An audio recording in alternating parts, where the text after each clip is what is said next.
Howdy folks, Wildman Willie here, and happy Friday to you. It's Good Friday, and I hope it was a good Friday to you.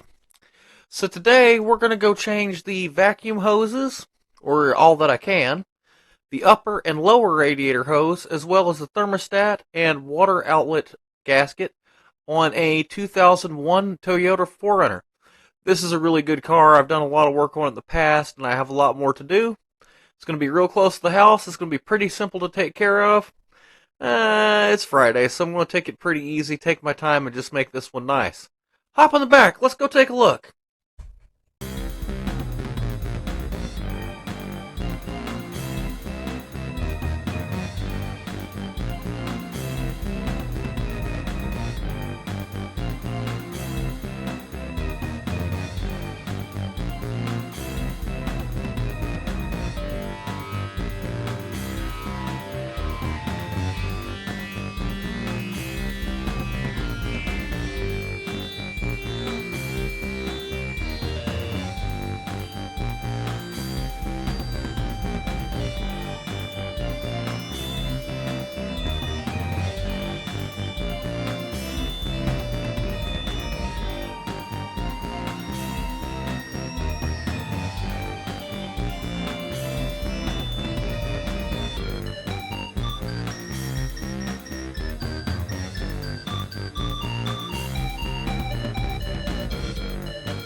Happy Friday, everybody. Wildman Willie here, and today we're going to be doing a few services on a beautiful Toyota 4Runner. I see some evidence of coolant leakage. Let's replace that thermostat. Let's replace that upper radiator hose. We're also going to do the lower. That's no big deal. We have... It's a nice truck, folks. We have a full set of silicone vacuum lines to replace all that. So, let's make for a happy truck this afternoon. This is going to be fun. Alright folks, I got it all torn down to service the cooling system.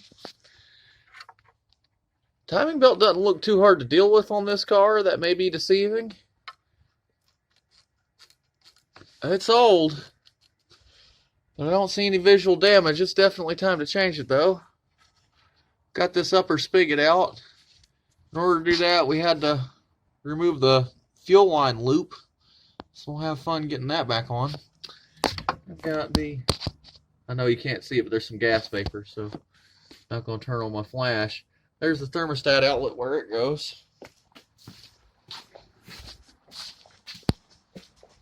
And over here, I got things ready to rock. Got the housing cleaned up. Got the upper housing cleaned up as well. Got its gasket gluing to it, so that'll make for easy installation. Now we're going to tap and die some of the old thermostat housing bolts. Get this section together. Here we go.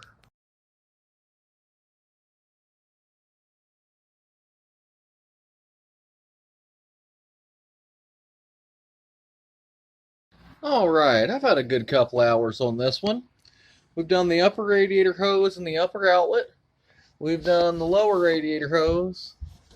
Probably can't see it, but we've done the lower radiator hose, as well as the thermostat itself, which is looking way good. And we went through and did a whole bunch of vacuum lines on it.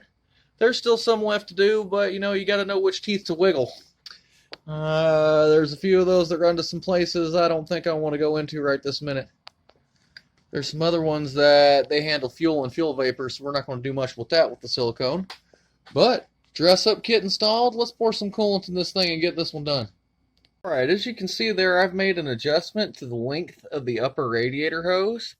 At full length, it was put in this elbow to where it was still missing the radiator fan, but I could push on it and it would tap it.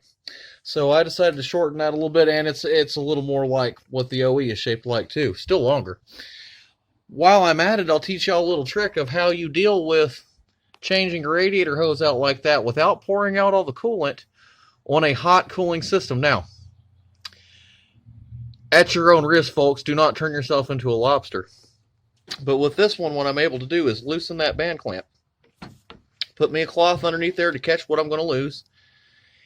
Pop that hose off and pop the old one on facing up like that. So now I not got a whole bunch of air going in the cooling system. I can add coolant back in that to top off the top, and it acts like a plug. I mean, because, well, we're not going to get this high with it. So that allowed me to remove the upper radiator hose end, cut it with a razor, and stick it back on. And you see I dropped a little drop of coolant right there on the belt, and a little drop right there. That's all. Well, we lost milliliters of coolant doing that. So I am happier about the way that hose sits. That ain't going up in that fan now. Now we're done. Let's button it up and go home.